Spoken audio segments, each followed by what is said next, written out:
Bonjour à tous. Je sais que ces mots sont attendus et seront scrutés à Dakar en particulier, tant par le pouvoir que par les chancelleries occidentales, à un moment qui peut déterminer le destin d'une nation. Alors je souhaiterais que ces premiers mots aillent et soient entendus directement par les détenus de la prison de Rebeuss. Nos frères, mes frères, qui, dans cet espace destiné à accueillir 600 personnes, sont 3000, dont 700 prisonniers politiques, entassés dans des chambres de 70 mètres carrés à plus de 200, interdits de dormir allongés, enfermés pour beaucoup sans jugement depuis des mois, parce qu'ils ont eu le tort de penser, de militer et de lutter. Je tiens à profiter de ce privilège extraordinaire qui m'est offert par votre présence et par la visibilité que vous nous avez offerte pour que leur nom résonne par-delà les murs de ces prisons qui les tiennent enfermés, pour que le monde entier sache qu'il ne s'agit pas simplement du destin d'un homme, Ousmane Sonko, porteur des espoirs de tout un peuple, placé en détention provisoire, enfermé à 6 mois d'une élection pour l'empêcher de se présenter, mais également de 1700 individus, 1700 corps, qui dans l'ensemble des prisons du Sénégal continuent de croupir, sans accès à la justice, sans une once de visibilité. Vos mots, mesdames, messieurs les journalistes, arrivent à leurs oreilles. Ils sont scrutés, ils sont attendus. Ils leur permettent d'espérer, ou à l'inverse, de s'effondrer. La lueur qui est apparue dans les yeux du maire de Keur-Massar Sud,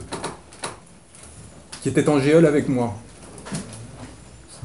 détenu depuis 4 mois, sans jugement, pour un post Facebook où il s'indignait que l'un de ses administrés soit mort du fait de l'ingestion de gaz lacrymogène alors qu'il était asthmatique. La lueur dans son regard, lorsqu'il est venu me dire que RFI avait annoncé la tenue d'une manifestation de gilets jaunes en soutien à mon égard et à l'égard de l'ensemble des détenus politiques sénégalais, dit beaucoup de l'importance en ces temps-ci de la solidarité des luttes, de leur continuité entre peuples et du caractère universel de la lutte que mène en ce moment le peuple sénégalais. Elle dit aussi beaucoup de l'alliance entre les peuples qui continuent d'exister malgré les méfaits de nos gouvernants et de nos gouvernements, qui ne cessent de créer des barrières entre nous, de la haine, de la détestation, du fait du pillage et de la violence, qui ne cessent de nourrir. La France est à l'heure du choix, à la veille peut-être d'une guerre au Niger, alors qu'elle se voit concurrencée dans des stratégies de pillage et de prédation par d'autres puissances étrangères, alors qu'elle a tenu silence sur ma situation. Elle doit s'interroger sur sa nécessité d'exprimer, et non pas seulement de soutenir silencieusement, les peuples africains. La France, mon pays, doit se tenir du côté des peuples, elle doit avoir ce courage si elle souhaite maintenir un lien avec ce reste du monde non plus pour le piller et l'exploiter, mais pour construire ensemble un devenir. Autrement, ce sera la violence, ce sera le pillage, ce sera la révolte, et ce sera, quoi qu'il arrive, la liberté et la souveraineté des peuples africains. Nous sommes à l'heure du choix, et je souhaite, encore une fois, utiliser ce moment de privilège que vous m'avez offert pour rappeler que si j'ai été enlevé en Mauritanie par des hommes cagoulés qui m'ont à leur tour masqué le visage et qui m'ont amené jusqu'aux frontières sénégalaises pour m'y livrer à des hommes sans uniforme, dans des pick-up non immatriculés, sans respecter le moindre des droits fondamentaux qui s'appliquent à chaque homme. S'ils l'ont fait, alors que j'étais en tant qu'avocat venu à Dakar défendre un homme, c'est parce qu'un sentiment d'impunité s'est développé au sein d'une région que nous avons militarisée, que nous avons transformée en une série d'états policiers, par notre peur panique de la différence et par notre angoisse d'une perte de stabilité. Ce sont les populations africaines qui souffrent aujourd'hui de cette transformation de ces États en prisons à ciels ouverts, et c'est ce qui explique leur révolte contre ceux dont ils savent qu'ils sont responsables de cette situation. Je veux rendre hommage à tous ceux qui ont eu la dignité, la décence, le courage de dénoncer cette situation qui nous menaçait tous, celle qui consiste à mettre en détention et menacer de perpétuité un homme pour avoir voulu en défendre un autre. Je les appelle désormais à continuer cette lutte pour tous ceux qui aujourd'hui encore demeurent privés de leur liberté et de leur dignité. Nous sommes à 6 mois d'une échéance cardinale pour le devenir du Sénégal, mais également de l'ensemble de la sous-région et peut-être du continent,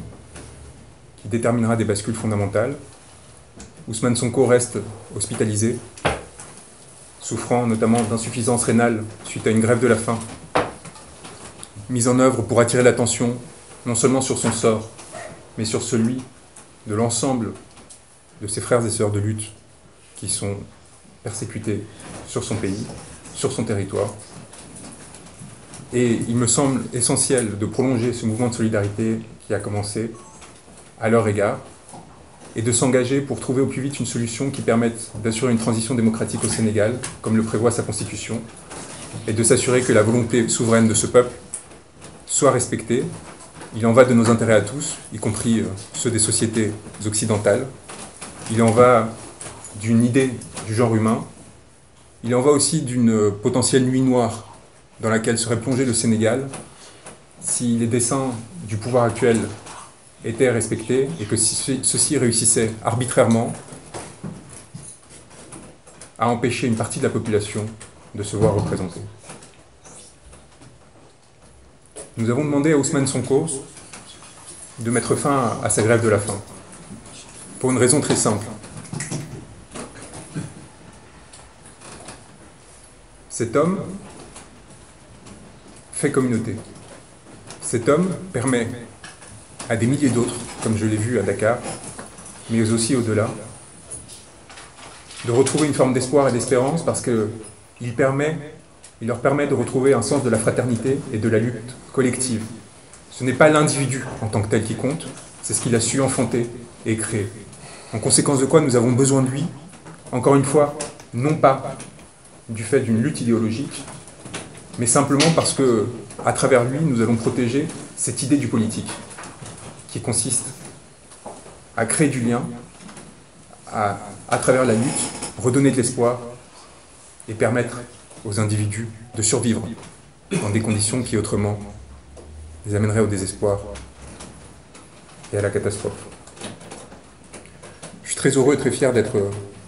aux côtés de mon confrère, Maître Larifou, qui, des Comores,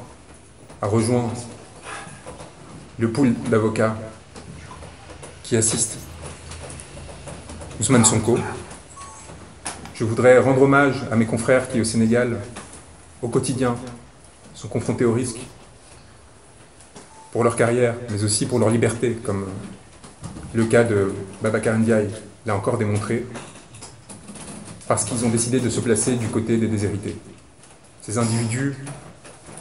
doivent être protégés, ils doivent savoir que nous sommes à leur côté, que nous ne les lâcherons pas, et que chaque fois qu'il faudra prendre un risque, y compris s'il s'agit de traverser des milliers de kilomètres et de se confronter à des mandats d'arrêt internationaux iniques et injustifiés, ils nous trouveront de leur côté. Je laisse la parole à mon confrère et nous répondrons ensuite à toutes les questions que vous souhaiterez nous poser.